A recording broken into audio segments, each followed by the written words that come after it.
Hello, welcome to episode 226 of the Epic Film Challenge 2, 1001 Movies You Must See Before You Die from 1985, Ran, or Ron, and we'll go with Ran for the purposes of this video, the late epic from Akira Kurosawa, one of the all-time greats. We just talked about, in the previous review, his 1975 film Dersu Uzala, which is a different kind of epic, but Ran was Kurosawa's final epic, in terms of that big-scale movie that he became very well known for in films like Kagemusha, Dersu Uzala, Seven Samurai, Throne of Blood to some degree.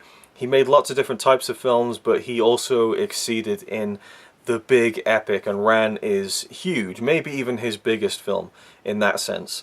And at this point in Kurosawa's career, he had gone through a fair amount of struggle, you know, from 1970 onwards. We talked about that in the last video, and, you know, he was forced to go to Russia, basically, to make a film with Dersu Uzala, and in 1980 he was helped out by some fellow filmmakers from America, in terms of George Lucas, Francis Ford Coppola, Steven Spielberg, and so on. The people who, you know, had been inspired by him in the beginnings of their career were now helping him out and helping him to continue on this incredible legacy. And by 1985 with Ran, he teamed up with a French production company, I believe, and also another Japanese company to make this film, Ran, because it was an incredibly expensive film to make. And at the point that this film was made in 1985, it was the most expensive film made in Japan at the time. And you can really see why. Like, every cent, you know, every, what's the currency in Japan? Yen, you know, whatever you want to call it. Every tiny bit of money that was spent on this, you can see it on the screen. It's all there. It's a monumental film visually, but is it up to snuff with the story? My first experience with Ran was about 5 years ago. I did my Akira Kurosawa Appreciation Night, which, you know, looking back on it, wasn't really done anywhere near as well as it should have been, but it was fun to do it and to watch these films, and it was the first Kurosawa film I'd seen in colour, and so it was so exciting to see this different flavour visually of a film from a director that I was becoming so enamoured with at that point in time. About a year after watching Seven Samurai, I'd been devouring some of his films from the 50s and 60s, and now I got to see this later film from Kurosawa, and I wasn't sure how it was going to stack up, you know. Kurosawa was an old man when he made this film. Would it be as good as his other films? And it was. But I've always had the feeling, since I saw that film 5 years ago, that the first hour and 15 minutes of Ran, you know, that's almost like one of the greatest films I've ever seen. But after that, it kind of just tailed off a little bit. It was still very good, but nothing matched up to that first hour and 15 minutes. That's the feeling that I've had in the back of my head whenever I think about Ran, ever since I saw it. So after I, you know, had seen it once, I wanted to see it again to do this review, because it's been 5 years. A lot can change in that time in terms of the way that anyone views a film. And the recent restoration done in 4K had just been released on Blu-ray by Studio Canal, so I have that. I watched it and was able to see it in amazing quality, even better than I had before. I think I even commented in that video 5 years ago that the video quality wasn't amazing.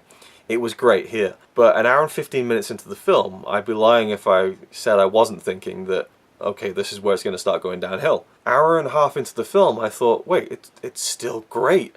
What was I thinking before? 2 hours into the film, I thought, this is amazing. Like, how did I miss out on how great this film just continually is? Past that point, an hour and 15 minutes into the film, which is a very pivotal and incredible scene in the film, maybe even the best. I went back after watching Ran for a second time, and I watched my thoughts, which is the great thing about doing these videos. I can go and see my immediate reactions to films. And I hadn't said that. All I said was that the first hour and 15 minutes you could almost take as its own movie and it would still be a masterpiece. I never said anything about the film declining in quality after that. It's just the way that it's formed in my memory made me think that. So this film was just an incredible rediscovery, where I was so surprised at how great the rest of the film was, you know. And so that was just a joy, you know. I'm happy for my brain to make these mistakes if it enhances the viewing experiences of revisiting films after a very long time. I was just floored by this film. I was stunned by it, even though I'd already seen it. I was able to appreciate some certain things more. I think that this is a film you really need to see more than once. And whereas with Kagemusha, which I haven't reviewed as part of this series because it's not in the book, but that's a film that is similarly epic in scale, has a similar, almost, well, not similar story, but, you know, similar time period, big battles, that kind of thing, grand in scale, all that kind of stuff, but I feel like it bogs itself down a little bit too much in details that slightly confuse the audience. Whereas in Ran, everything to me feels really vital to the story, and none of it is confusing. And it's so well done. The characters are so clearly defined, and the story is laid out in a very easy to understand way, even though there's a lot of things going on. And I think that people would probably be surprised with how much they'd enjoy this, especially with the success of something like Game of Thrones. You know, look at something that's about, you know, people hundreds of years ago, you know, where it's all about the, you know, the inner workings of clans and families and positions of power and backstabbing and sex and blood and war and bloodshed, all that kind of stuff. You know, it's so hugely popular with Game of Thrones. I feel like this film has a similar vibe to it, but is, you know, much more well executed than something like Game of Thrones, which, you know, it's great, you know, but the level of execution here in terms of the cinematography, the direction, the acting, the production design, you know, is just off the charts. It really is. The story centers around a Lord Hidetora Ichimonji, the head of the Ichimonji family, and he's clearly been a warlord and someone who has trampled over people to get in this big position of power. He has many castles and so on, and he's played by one of my favorite actors of all time, Tatsuya Nakadai, who is just one of the best actors ever, actually. He's not just one of my favorite actors, I think he is one of the best actors of all time, from his performances in Kagemusha with Kurosawa to his performances in Kobayashi films, from Harakiri to The Human Condition, which is just a stunning piece of cinema. And he's fantastic here too. It's unbelievable. I saw a recent interview he did this year, I think, for Criterion. He's now 84. And he looks older in Ran than he does now, which is some, you know, 30 plus years later. Which is only a testament to not only his acting, but the makeup, which is just so incredible in Ran. It really makes him look like someone who's 70, 80 years old, but also speaks to his incredible good genes because he's 84, but he looks like he's 65. Anyway, that's an aside. So Lord Hidetora at the beginning of Ran is holding this fairly casual kind of excursion up on this hilltop with these gorgeous landscapes. And that's another thing with Kurosawa. When he moved into the realm of making films in color, it wasn't just this, okay, now I'm doing what everyone else is doing. It's like, no, I'm not just going to move from black and white to color. I'm going to move from black and white to color. You know, I mean, his first color film, Dodeskeden, just primary colors everywhere, maybe even too much. And, you know, in certain films, he really leans in on that color and really uses it for interesting, you know, cinematic means. Like, he really uses the color to tell the story better. In Ran, not so much, but I think that really works. Like, the color in the film is really good. Like, there's 3 sons that Hidetora has. And at some point, they all fight each other. And so they all have their own kind of specific color-branded banner. So when you see like the blue banners or the red banners, you know which side you're looking at. So he uses color in interesting ways that help tell the story. It's not as bright and colorful as some of his other color films, but nevertheless, the color is so vibrant and vivid in the film when it needs to be. And like most of Kurosawa's films, very visually striking. So Lord Hidetora is a man who, you know, seemingly has it all. He is very much placed in a position of power. He's kind of sat in the traditional kind of place of power where he's sat there and everyone else is sat in front of him in this excursion in the hilltops at the beginning of the film. He's got a couple of other lords there who he previously had fought with but is now friendly with, but they're very much seen as below him. And he has his 3 sons, Taro, Jiro, and Saburo. And he decides, after having a bad dream, which kind of foreshadows the rest of the film, that he is going to make this announcement on the hilltop. So he gathers everyone around, and again, just looking at the scenery in the film alone is just so enjoyable. Like, Kurosawa picked these incredible locations, various different mountains in Japan. He used some actual proper castles that existed, built this castle for one scene where it gets burned down, which I'll get to later on because that scene's unbelievable. Yeah, I'm going to get sidetracked to this review because there's so much to talk about, but right, the beginning of the film, the story, right, so he sits down with his 3 sons and a few other people there, and he says, I've decided, you know, I've had a long life and everything, and I've ruled the land for long enough. I'm passing over power to my sons. My eldest son, Taro, will take the first castle, and he will be the lord of the land. My second son, Jiro, he will take the second castle, and my youngest son, Saburo, will take the third castle, and they will all support each other, and I will live out the rest of my days traveling to each of my sons' castles. I will still retain my title of the Great Lord, and everything that goes along with it, but for all intents and purposes, my eldest son, Taro, will be the leader. He will take over the role of the Lord that I've had for so many years. His sons don't take too kindly to this. They feel like it's going to split them up. They feel like it's probably not the best move, and maybe they can't even live up to the great name of their father, Hidetora Ichimonji. But he insists, and so his eldest son, Taro, accepts this. The second son, Jiro, also accepts this, but the youngest son, Saburo, completely rejects it, and he is just, he's really petulant about this, and he thinks that it's just ridiculous, it's going to split them up, and he, just is very much against it. And in being so outspoken and truthful about this in front of all these people, his father, Hidetora, gets very angry, and there's a great scene where he takes an arrow and gives it to each of the sons, and he says, "Break it," and they all snap the arrow. And then he takes 3 arrows, and he passes it to the sons. He says, "Now break the 3 arrows." First son bends the 3 arrows, he can't quite do it. Passes it to the second son, he can't quite do it. Passes it to the youngest son, Saburo, he can't do it, so he takes his knee and he snaps it. And that he's making this point, and he's basically, throwing egg on his father's face. So Hidetora gets incensed with his youngest son, and he banishes him. He says, "I no longer have a son," And the performance by Tatsuya Nakadai here is so striking, and it is very much informed by the Japanese No style of theatre performing, where you'll have this kind of static and silent performance that just bursts out into this very kind of aggressive and loud and striking style, and he pulls it off with great aplomb, I think. And I often wonder with some of the lines of dialogue, because I feel like the writing in the film is great, just really well done, that the lines are. And obviously I have to think of it in terms of lines because I'm reading the subtitles, but I just thought the writing is fantastic in the film and very poetic. But I often think how it would sound in English, the way they deliver it, and I just don't think it works. I think there's something about the language of Japanese that is almost poetic, and I wonder if maybe they feel the same about English. Probably not, but I feel like it just works in different languages, where just the way that they stretch out some of the letters and the vowels and stuff just lends itself more to the poetic dialogue and being able to deliver it with great kind of theatricality. I think it really works. Anyway, that's just my opinion and the way that I perceive it. I'm sure other people would feel differently, and people who speak Japanese, understand Japanese, would probably have a completely different opinion on it as well. Anyway, he bans his youngest son, gives his eldest son Taro the keys to the kingdom, basically. And Taro's wife, Lady Kaede, she becomes the lady of the castle and so on. And she begins to start pulling the strings. And Lady Kaede is a really intriguing character because she is very unlikable, and she comes across as a bitch because she basically sees about and sets the wheels in motion to ban Lord Hidetora from his own kingdom. She gets under the skin of her husband Taro, the oldest son of Hidetora, and she makes him get his father to sign basically away everything, and eventually they banish him. And so this is a story of this Lord Hidetora who is, again, just the absolute grandmaster of the land. He has everything at his fingertips. He doesn't want for anything. He is just seen as the absolute top dog, and he gets everything taken away from him. Not just his title, not just his castles, not just his men.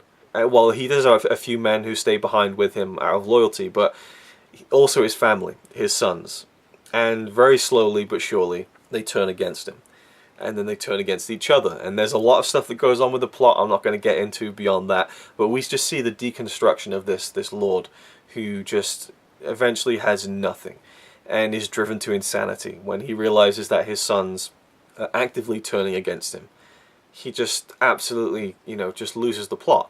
And so for the second half of the film, and it's a long film, 2 hours and 40 minutes, and just to compare it with Kagemusha, Kurosawa's previous film, and another big epic, also starring Tatsuya Nakadai as a big lord. That film's 3 hours long, and I feel like it's a little bit over long in terms of stretching out some of the battle scenes and stuff, even though they're great. And I feel like Ran is perfectly structured in terms of length. 2 hours, 40 minutes. It's long, it's an epic, but it doesn't overstay its welcome, you know. You're only going to get one Seven Samurai per career, where you can do 3.5 hours and it just breezes by, and the length, it really doesn't matter because the film's so incredible. But with Ran, I think it's perfectly timed at 2 hours and 40 minutes. Appropriate in length, in big scope and everything, and it allows the story to be told very slowly, but you get these different perspectives of the sons. Not so much the younger son who gets banished at the beginning of the film. We basically don't see him for the majority of the film. We hear about him and stuff, and his character progresses, but we don't really see him until towards the end of the film. But it's really Terao and Jiro, the two eldest sons, who jostle for position in terms of being the head of the Ichimonji legacy, basically. But Lady Kaede, she is, she basically is out for blood. She is out to basically just disgrace the name of Hidetora and to ruin his life, this great lord. But she has a very specific reason for that. Because when she lives in the castle with her husband Taro, that's the castle where her family, had presided. Hidetora, this great lord, he basically came into this castle and killed the family who owned it. And that was Lady Kade's family. So her whole life has been this long play, waiting for the moment where she could strike and where she could get in that position of power, that she could banish the lord who had killed her family. And so she is someone who's lived a life of waiting to exact her revenge. It's that old, that old saying, revenge is a dish best served cold. And she really has to wait basically her whole life to serve that dish to Hidetora. And, she is a very cold person, but she's been molded by that experience. And I didn't really catch that the first time I watched the film. She's so interesting. And the performance is, again, much like Tatsuya Nakadai, the performance of the actress who plays Lady Kaede is very theatrical, again informed by the Japanese no style, very striking, visually, the way she holds herself, almost statuesque, and then at times she'll explode in these moments of theatricality. Particularly a scene where she seduces Jiro and becomes, kind of continues her place of power in the family, and she makes all these horrible demands, and she's just such a despicable character, but it's someone whose whole life has been based on this horrible thing that was done to her family. And so she is consumed by that hatred. She is consumed by that feeling of wanting to get revenge on Hidetora. And at the end of the film, basically, that's what she gets. And, in her final scene of the film, she basically says she's ready to go down in flames. She's ready to sink with the ship. That's her life's goal, is to see the whole Hidetora family go down and just, and again, go down with it, basically. And so I thought her character was so captivating to watch, and we see the effects of different people who've been coloured by the Hidetora, family history, which is a very sordid and blood-soaked history, And Hidetora is not just confronted with his sons betraying him, but he's confronted with his history of violence, with his history of horror. There's a moment where he is just completely beside himself, and he gets carried into this hut. It's the only place he can find for refuge, and the person who lives inside this hut is a man who had his eyes gouged out by Hidetora. And that's the moment when he is completely head-on faced with the horrors of what he has done. It's like he never even realized it. It's like in this pursuit of power, in the pursuit of all this stuff that he's done to make himself this great lord, he really didn't think about or conceive of what he was doing to all these people. And he's now being stripped away of everything, stripped away of his title, his power, his family, and all he has left is the horrors of what he's done throughout his life, and he can't handle it, and he goes absolutely insane. Though there is a scene when he speaks to the wife of Jiro's character, and he greets her, and she's very kind and smiling to him, and he's like, you shouldn't smile at me. Look at me with hatred, because I did horrible things to your family, It kills me when you look at me with a smile like that. So he is aware of what he's done. But ultimately, at the point where his sons have turned against him and he's lost everything, that's all he can focus on, is all the bad stuff he's done. And he just completely withdraws into a shell of a human. And the makeup on his face throughout this second half of the film really accentuates how grief-stricken he is and how lost he is. He looks like a ghost. His face is so white and pale, and they've really just made him look gaunt and jaundiced, and his hair, which was kind of combed back and stuff into the the top knot and everything, is now out and wild, and it's a stark kind of visual image of this guy who just looks like a complete madman. You know, you look at the way he held himself at the beginning of the film, with great poise, you know, straight back, and there's this ceremonial robes, and now he literally is in kind of his sleeping robes for the second half of the film, and hair wild. You know, he's been completely deconstructed as a person. And there's something kind of sad about that, but also satisfying. And that's probably the only thing I could say against the film that's holding Ran back, is that there isn't really any characters in it that you root for. They've all done bad things. You can understand why some of them are doing the things that they do, but most of the characters in the film don't have any redeeming qualities. So you're really watching this implosion of a family in great effect, where there's bloodshed, that people die, there's wars. You know, the sons, they bring their armies and they have these big battles and everything. There's huge kind of action sequences, but you know, there's no one to really care for. That's the only thing that I think the film has going against it, except for one character. And I never really caught this before either, probably because the character is so comical. And we see this character right from the beginning. It's the character of the jester, who is Lord Hidetora's, he calls himself a nurse, basically, a carer of sorts in the second half of the film, because he's the one who stays behind with Lord Hidetora and helps him through this period where he's going completely crazy.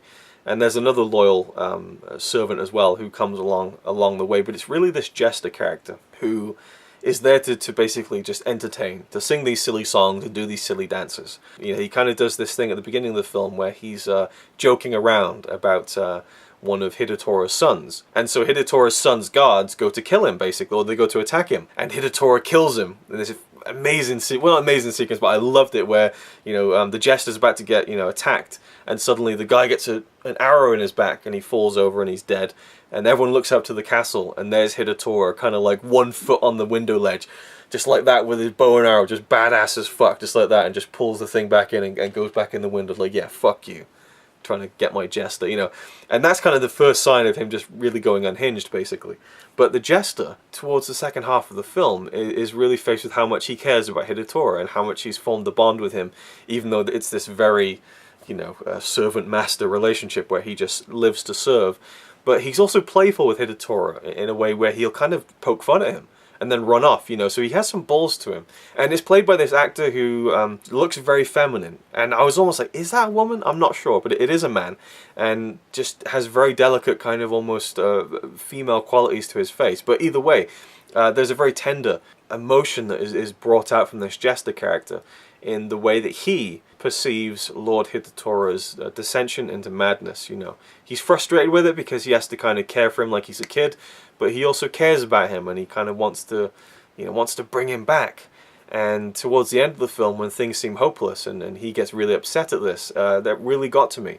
So the heart of the film is this jester, this fool. And I thought there was something wonderful about that. But outside of that aspect, that all the characters are really kind of hardened and live to kind of screw over the other characters and to kill other people, you know. So there's no real moral compass. But that's kind of the point of it, I suppose. But otherwise, that was a complete digression on the morality of Ran. There's so many great sequences. The cinematography is stunning. Probably the best sequence of the film is right when Hidetora completely loses the plot.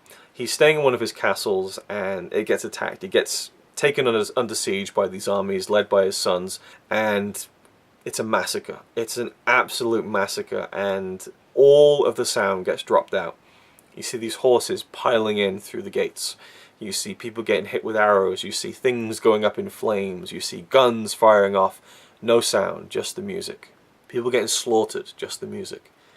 Hidetora up in his tower, and everything is crumbling around him. You know, blood going everywhere. You know, his the women in his entourage killing each other. You know, just committing suicide to be free of this you know, this horrible inevitability of this siege that is going to kill all of them. And he's left alone in the top of the tower, just completely stricken. Burning arrows flying past his head, and this is all done for real. You know, Tatsuya Nakadai is sat there with these burning arrows flying behind his head. And eventually he leaves the castle, leaves the tower and walks down the steps, you know, his sword sheath just hanging by a string by his feet. He's just completely in a daze. And the tower behind him is burning, it's going up in flames. It's all done for real. It was a one-take thing where they were burning down this thing and they had to get it in one shot. And it's one of the most stunning sequences in the history of film as far as I'm concerned. And it is the high point of the film. It's just so so effective and so captivating, mesmerizing, all those words you want to throw at it. It just, unbelievable. And that's when he begins his descent into just, you know, again, almost just becoming a ghost, you know. It's like he's not even a human, you know, and that he's already passed on. And he, for a majority of that second half of the film where Hidetora is out just kind of wandering, basically, he stays in the ruins of a castle that he previously destroyed. How much more fitting can it, how much more ironic can it get that he is spending the last part of his life just wallowing in complete dementia inside the burned, charred ruins of all the horrors that he's committed over his life. It's so poetic, and it was based on King Lear, but also, or influenced by King Lear, but also based on other Japanese stories from this time period, and Kurosawa took from many different places in creating and crafting this story. It was a film that he wanted to make for many, many years, and finally got to make it here, and I'm glad that he did. The music that plays during that sequence where all the sound drops out is so effective, and that's a piece of music that gets used, I think, towards the end as well in a really effective way. The character of the boy whose eyes were gouged out, the blind boy who plays the flute, was a very memorable, if brief one. And, you know, I got so wrapped up in this, I really did. There's a moment of violence, I think, and there's a moment of implied violence in this film that moved me to tears. Like, it was just so powerful and horrible. And yeah, this film was just so much more effective the second time around.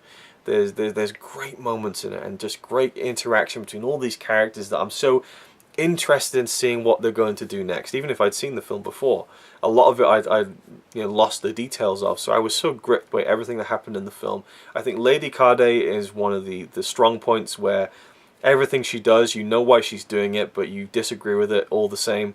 And there's still kind of a weird kind of, you know, satisfaction you get out of seeing her get her revenge, even though what she does is despicable. You know, it's just one of those things where you kind of root for the bad guy, even though, you know it's wrong. But in her case, you do know why she's doing these things. But all the characters are confronted with the horrors of killing. And that's what this film is about to me. This film is about the stupidity of war. It's about, you know, how meaningless it all is, and how at the end of the day, you're all fighting for power, and you're all killing each other. And at the end of the day, you're going to be left with nothing. That's what this film is about to me. You know, I'm not going to spoil what happens to any of the main characters, but it's a film that very clearly paints the idea that you know, no matter how big your army is, no matter how much power you think you have, that amount of greed, that amount of lust for power is always going to destroy your life, and war is so fucking stupid. But apart from that, it's a great tragedy too, and I think tragedy is a theme in stories that I think people gravitate towards. There's something to be said about seeing something just utterly get annihilated, you know, and Lord Hidetora's downfall is certainly that. But also, the first half of the film deals with Hidetora and basically the events that basically take place with him getting banished and him losing his mind. But the second half of the film kind of cuts back to him every now and again. He becomes less of a central figure, and it goes more to the sons and their greed for power, their lust for everything that their father had probably done previously. So it's that kind of thing of, like, they're just repeating the history that, you know, ultimately led to their father, you know, losing everything too. But they're not learning from his mistakes. They're not trying to deal with things in a civil and peaceful manner. They're thinking about, how can I, you know, assure my place of power. So it's a cracking film. It is absolutely incredible, and I think one of Kurosawa's absolute best. And I was just floored watching it again. I couldn't believe how good it was. It's one of those films where everything is firing on all cylinders. There's the awe of the scope. There's the captivation of the performances. There's the intrigue in the story, and there is the wow factor of the way the film is put together, the editing.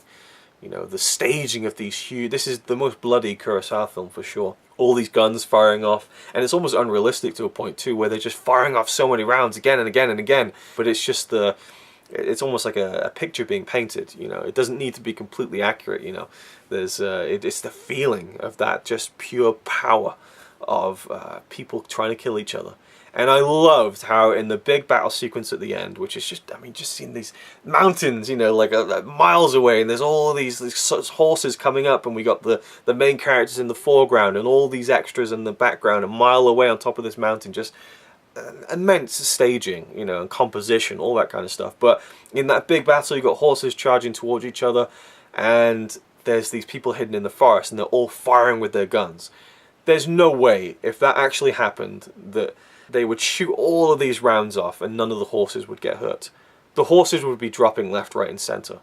But you never see that in the film, and I fucking love that. I don't care about fucking realism when it comes to stuff like that. All you see in that sequence are men falling off the horse, and there's some pretty heavy falls, and there's like loads of them too. The horses, you know, they're not getting hurt, and I'm all for that. Do these big battle sequences, get horses involved, but you don't trip horses up. You don't do that shit. And Kurosawa didn't, and I love that he didn't. So that was a big plus for me. I almost had a smile on my face during that scene, even though I shouldn't have, because I thought, good on him, good on him. He didn't do the stupid thing of you know, making horses fall over and stuff. Get the men to do the falls, because they have the means to say, I'm willing to do that. You know. Anyway, that's a weird thing to leave on. But is it a film you should see before you die? Absolutely, definitely. This is an absolute masterpiece. Just one of the greatest war films, I think. One of the greatest epics. Again, the only thing it has lacking is that kind of, you know, main character, or, you know, multiple characters that you really care for. You know, look at some of the greatest films, you know, ever made, and that they have great characters that you love, or you at least like. You know, there's not many likable qualities, and you can maybe empathize with Lord Hidetora in the film and his complete and utter downfall, but ultimately you know that it's probably something that he deserved because of all the things he'd done in the past. And I love kind of seeing a character who basically has to, you know, deal with the consequences and the karma coming back to get him after everything that he's done. Still, I did kind of root for some of the characters there, you know, a little bit, but there is that definite argument to be made that there isn't a main character that you can really link into and kind of feel like you completely are on board with that character and their motivations, their actions and everything, except for that jester, you know, who was so loyal and heartfelt in his, you know, in his caring for Hidetora. Even though, again, I like that he showed impatience with it and, you know, just scorn. You know, like, I have to take care of this old man all the time. You know, I'm being his nurse. You know, it's just so stupid. You know, but you can tell that he really cares about him, and he sheds a few tears about, you know, just how stricken with you know, worry he is over his master. So I thought that relationship was really touching. Even if his kind of love for him was a little bit misguided, there's a humanity to it, which is, you know, without that, I think the film would probably really suffer from not having likable characters, but that just about saves it. So yeah, I mean, if it had a few characters that you really loved and they had a goodness to them, I'd love the film even more, and it might be one of the one of the greatest films I've ever seen. But that kind of holds it back just a tiny bit. As it is, as far as a film that has that stuff with war and just how horrible it is and how stupid and pointless it is and being a tragedy, you know, I think that it is one of the greats, you know. There's a lot of good things to be said about it, and I think I'm kind of just miring myself down in this one point now, to the point where I'm just rambling myself into circles, so I'm going to leave it there. It's a film you should see before you die. I'm going to stop talking now. Thanks for watching, and I'll see you in the next one.